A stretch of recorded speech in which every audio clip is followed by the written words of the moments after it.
Budget ಆದಮೇಲೆ ಯಾರು ಅದ್ರ ಬಗ್ಗೆ ಚರ್ಚೆ ಮಾಡ್ತಿಲ್ಲ. ಮೀಡಿಯಾದವ್ರು ಮಾತ್ರ ಚರ್ಚೆ ಮಾಡ್ತಿದ್ದಾರೆ ಅನ್ಸುತ್ತೆ. ನನಗೆ ಗೊತ್ತಿರೋಂಗೆ ರಾಜಕೀಯ ವಲಯದಲ್ಲಿ ಯಾರು ಅದ್ರ ಬಗ್ಗೆ ಚರ್ಚೆ ಮಾಡ್ತಿಲ್ಲ. ಈಗ ಅದು ಸೆಟಲ್ಡ್ ವಿಷಯ. ಈಗ ರಾಜ್ಯದಲ್ಲಿ ಬೇರೆ ವಿಷಯಗಳಿದೆ, ಅದನ್ನು ನೋಡಬೇಕು. ಬಜೆಟ್ ಬರ್ತಾ ಇದೆ, ಫೈನಾನ್ಷಿಯಲ್ ಸಿಚುವೇಶನ್ ಕೂಡ ಮೊದಲಷ್ಟು ರೆವೆನ್ಯೂ ಬರ್ತಾ ಇಲ್ಲ, ಕೇಂದ್ರ ಸರ್ಕಾರ ಕೊಡಬೇಕಾದ ಹಣಗಳು ಕೊಡ್ತಿಲ್ಲ. ಸೊ ಹಾಗಾಗಿ ಅದ್ರ ಬಗ್ಗೆ ಹೆಚ್ಚು ಗಮನ ಕೊಡಬೇಕು. ಈಗ ಸದ್ಯಕ್ಕಂತೂ ಹಾಗೆ ಅನ್ನಿಸಿದೆ ಅಲ್ಲ. ಈಗ ಯಾರು ಕೂಡ ಸಿದ್ದರಾಮಯ್ಯ ತೆಗಿತೀವಿ ಅಂತ ಯಾರು ಕೂಡ ಹೇಳಿಲ್ಲ. ಹೈಕಮಾಂಡ್ ಅವರು ಕೂಡ ಏನು ತೆಗಿಬೇಕು ಅಂತ ಬೇಡಿಕೆ ಕೊಡ್ತಾ ಇದ್ರು, ಅದಕ್ಕೇನು ಮನ್ನಣೆ ಕೊಟ್ಟಿಲ್ಲ. ಸೊ ಹಾಗಾಗಿ ನನ್ನ ಪ್ರಕಾರ 5 ವರ್ಷ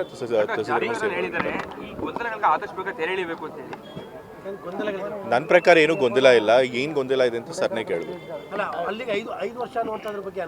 ನನ್ನ ಪ್ರಕಾರ ಹೈಕಮಾಂಡ್ ಅವರು ಕ್ಲಿಯರ್ ಆಗಿ ಸಿಗ್ನಲ್ ಕೊಟ್ಟಿದ್ದಾರೆ. ಅವರು ಬಾಯ್ಬಿಟ್ಟು ಹೇಳದೇ ಇರ್ಬೋದು, ಬಟ್ ಅವ್ರಿಗೆ ಕ್ಲಿಯರ್ ಆಗಿ ಸಿಗ್ನಲ್ ಕೊಟ್ಟಿದ್ದಾರೆ.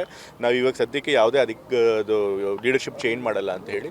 ಸೊ ಹಾಗಾಗಿ 5 ವರ್ಷ ಸಿದ್ದರಾಮಯ್ಯ ಅವರು ಮುಖ್ಯಮಂತ್ರಿಗಳಾಗಿರ್ತಾರೆ ಅಂತ ನಾನು ನಂಬ್ತೀನಿ.